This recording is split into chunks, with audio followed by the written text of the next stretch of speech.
बात के लिए लिख रहा हूँ कि रिप्रेजेंटेटिव को अगर कोई आए तो वो अथॉरिटी लेके आए, और अथॉरिटी लेने के बाद अपना टेंडर जो उसने लिया है उसको सारे टेंडर को लेके आए कि उसने करना क्या और हो क्या रहा है। बैठिए आप बोलिए।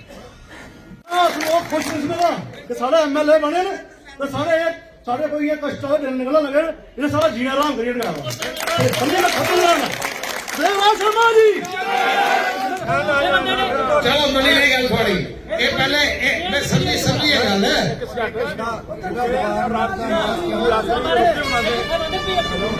मनी नहीं तो भाई गल मनी नहीं गल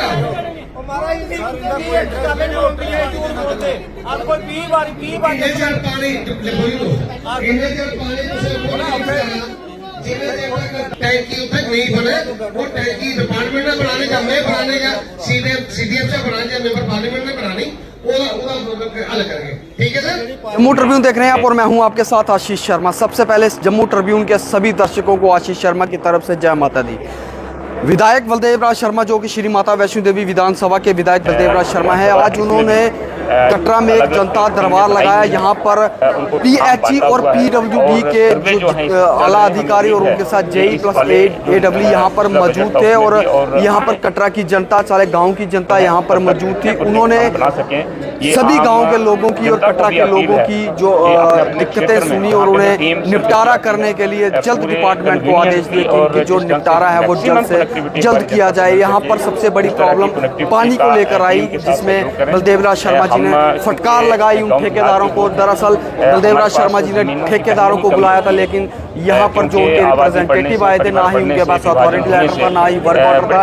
उनको फटकार लगाई बलदेव राज शर्मा जी, जब अगली बार ऐसा नहीं होना चाहिए, जिसे बुलाया जाए वही आए और यहाँ पर आकर जनता दरबार है, जो पब्लिक की जो समस्याएं हैं वो डिपार्टमेंट को जल्द ठीक करने का आदेश भी जारी किया। और क्या क्या कुछ हुआ इस जनता दरबार में, देखिए मेरी ये खास रिपोर्ट। गवर्नमेंट के दो वादे पीएचई ते पीडब्ल्यूडी और मुझे लगता कि सारे ने ये गल रखनी है। सर मेरी भी ये एक और महकमे गल है कि वो गल कुछ रखी नहीं है, वो गल है सर ग्रीन बेल्ट की।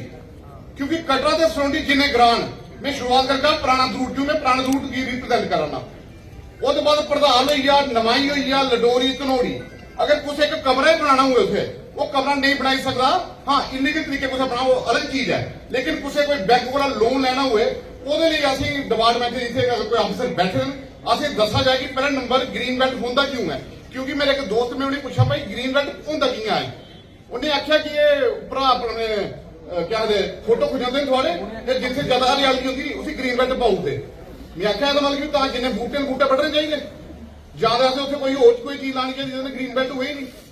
सर मेरी थोड़ा कही गुजारिश है कि ਇਹਦੇ ਉੱਪਰ थोड़ा रिवीजन होना चाहिए कि कल अगर किसी भी मकान या कमरा बनाना हुए तो महीना को जाए। जी रंजीत सिंह ने आख्या कि एक तो ये पहली सारी चीज है कि प्रोविजन जो अमेंडमेंट इन मास्टर प्लान, ठीक है, जो मास्टर प्लान बनया हाँ उसने इन्हें ग्रीन जोन रेड जोन या बाकी वाले जोन किए थे और without taking into confidence to the panchayat कोई भी रिप्रेजेंटेटिव कुछ नहीं है। हाँ ये जिले बनया हाँ विद किसी भी मतलब एजेंसी की उन्हें या पंचायत रिप्रेजेंटेटिव की उनकी इन्वॉल्वमेंट नहीं, क्रिटिसिज्म या कोई रिएक्शन कुछ नहीं है। एक चीज दूसरी चीज सर ये है कि जी रंजीत सिंह ने सुनाया कि ईवन के अगर किसी ने एंसेस्टर अपनी लैंड पर अपना मकान बनाना हुआ है तो वह नक्शा पास नहीं होता, ठीक है। ये एक मैं पर्सनल रिप्रेजेंटेशन दी थी जी असेंबली लगी थी, ठीक है, मतलब कवरिंग लेटर लाई है, वो सारे प्रोविजन है कि मास्टर प्लान च हो सकते, ठीक है। सीओ साहब इतने बैठे हुए हैं, इनके कोऑपरेशन करें, इनके को गाइडेंस लीए उसी मैटर की ऊपर लेने की जरूरत है। एक पार्ट सैकेंड पार्ट सारा डील करता PMY है अर्बन, वो भी कुछ ना कुछ हाउसिंग का हिस्सा सर, ठीक है। उस की प्रोविजन है कि सारे ग्राम। मैं सबसे पहले तो डिस्ट्रिक्ट यहाँ की सब डिवीजन की एडमिनिस्ट्रेशन को धन्यवाद देना चाहता हूँ कि वो जो आज का दरबार था उसमें उपेक्षित जितने भी सरकारी ऑफिसर थे वो सारे आए, मगर जो अपेक्षित नहीं थे खासतौर पे यहाँ के एग्जीक्यूटिव अफसर म्यूनसिपल कमेटी कटरा वो भी इस बात को देखते हुए वो भी आए और यहाँ की पुलिस डिपार्टमेंट से SHO वो भी अपेक्षित नहीं के बराबर थे मगर वो भी आए। मैं तो उनको एक धन्यवाद देना चाहता हूँ। और दूसरा ये मैं कहना चाहता हूँ कि ये एक डायरेक्शंस थी मतलब कि इस किस्म की कि जो लोगों के काम एड्रेस हो और एक टाइम फ्रेम में एड्रेस हो। और कहने का मतलब ये है कि ये एक 7 साल के बाद लोगों को जो लगा है कि एक हमें रिप्रेजेंट करने वाला आदमी हमें जो मिला है तो उसके माध्यम से हमारे कामों में तेज़ी आएगी, स्पीड आएगी और वो एक जो कह सकता हूँ मैं कि जो एक चुस्त करने के लिए, दुरुस्त करने के लिए और एक कह सकता हूँ कि रेल को पटरी पर चलाने के लिए ये उस किस्म का दरबार था। शायद आपने तो, मैं आपको भी धन्यवाद देना चाहता हूँ, आप सब बंधुओं ने इस सारे दरबार को मतलब के शुरू से लेके लास्ट तक को इसको कवर आपने किया है।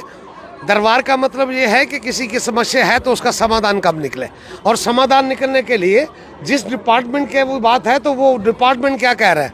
आपने देखा कि मैंने टाइम फ्रेम किया है, और उस टाइम फ्रेम करने के साथ साथ ही कि जो भी समस्या है उसका निदान अगर डिपार्टमेंट ने कहा है कि 20 दिन में होगा, तो मैंने कहा नहीं भाई 25 दिन में आप करो। और मुझे लगता है कि आने वाले वक्त में जो टाइम फ्रेम हमने दिया है उसमें जो ये सारे इशू हैं वो एड्रेस होंगे। सबसे बड़ा वो जल शक्ति का जो डिपार्टमेंट्स है, पानी की समस्या यहाँ पे थी और आपने मेरे तेवर देखे भी होंगे। इसमें उपेक्षित थे कि जिनके पास जल शक्ति की गवर्नमेंट ऑफ इंडिया की तरफ से जो स्कीम जिसमें डिस्ट्रिक्ट रियासी में 500 करोड़ रुपए का आवंटन है, उसके लिए कि मतलब के कंट्रैक्टर्स को काम दिया गया था कि उसमें यह था कि कंट्रैक्टर यहाँ पे आए।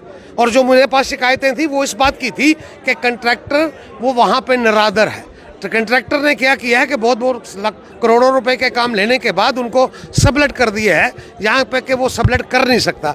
और सबलेट भी किन लोगों को किया है, मुझे तो यहाँ तक कंप्लेंट थी कि वो डिपार्टमेंट के लोग ही हैं जो जिन्होंने डिपार्टमेंट काम को सुपरवाइज करना है उनके हवाले कर दिया है। तो वो सबसे बड़ी शिकायत तो वो थी। और मैं आपके माध्यम से एक बार फिर डिपार्टमेंट को वार्निंग देना चाहता हूँ और उस कंट्रैक्टर को भी देना चाहता हूँ। 3 कंट्रैक्टर आपने देखे यहाँ पे आए थे, मगर वो खुद नहीं आए थे, उनके मतलब के रिप्रेजेंट करने वाले आए थे। वेयर एज मैंने कहा कि आपके पास अथॉरिटी कहाँ है, वो लेके आइए, कहते जी बिना अथॉरिटी के आए हैं। तो उसका वे मैंने था, मैंने तो आपके सामने देखा ही, आपने मैंने फटकार लगाई और डिपार्टमेंट को भी लगाई। और आने वाले वक्त में जब भी खास तौर पे PHE डिपार्टमेंट का ये दरबार होगा तो उसमें खास तौर पे वो कंट्रैक्टर का होना वहाँ पे लाजमी होगा। और कंट्रैक्टर के साथ साथ ही जो कंट्रैक्टर है, मैंने वहाँ पे बोला है दरबार में, गरीब लोगों से काम करा के 20-20, 25-25 लाख रुपए की उनकी लाइबिलिटी को खड़ा कर दिया है। और मैंने यहाँ पे कहा भी है कि 25 लाख जिस आदमी से काम करवाया, उस गरीब बाजारे ने कहाँ से वो पैसे लाए? आपने घर का जेवर रख के वो पैसे लाया, सूद पे पैसे लाया। आज उनको 20-20 महीने हो गए कि उनको एक पैसे की भरपाई नहीं हो रही। और ये मैं चाहूँगा आपके माध्यम से अगर ये बात कंट्रैक्टर तक पहुँचे तो वो अपने आप को सुधार ले। अगर नहीं सुधरेगा तो मैं यकीन से आपको कहना चाहता हूँ कि उसकी जगह जेल में होगी। 86 में जब यहाँ पे जगमोहन साहब थे, जहाँ पे जब श्राइन बोर्ड बना था, तो बेसिक रूप पे पानी यहाँ पे फलफूत हो कटरा के लिए यहाँ के विजिटर को खास तौर पे मिले, यहाँ के वैष्णो देवी के ट्रैक को यहाँ पे पानी मिले, आधकवारी में मिले, और ख़ास तौर पे यहाँ पे जो बेस कैंप है कटरा के, यहाँ के होटल्स वाले को मिले, यहाँ के घर वाले को मिले, यहाँ के फ्लोटिंग पॉपुलेशन को मिले।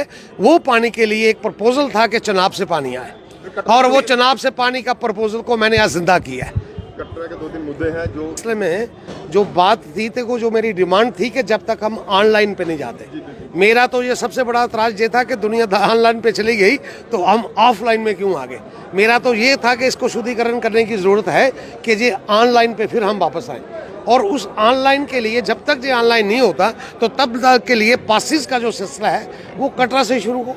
मगर उसको मद्देनजर रखते हुए मैं धन्यवाद देना चाहता हूँ अपने मतलब के member parliament doctor Jitendra Singh ji को, अपने विधायक जुगल किशोर शर्मा जी को, और ख़ास तौर पे उनके इंटरव्यू करने के बाद, और मेरी चिट्ठी जो आपने सोशल मीडिया पे देखी भी होगी जो गडकरी साहब के पास गई है, मैं आज मतलब कि आपके माध्यम से कहना चाहता हूं कि वो चिट्ठी जो थी वहां से मार्क हो गए, वो जम्मू ऑफिस जो है NH का वहां पे आ गई है। और वहां पे आने के बाद मतलब कि यहाँ से एक रिपोर्ट बनेगी।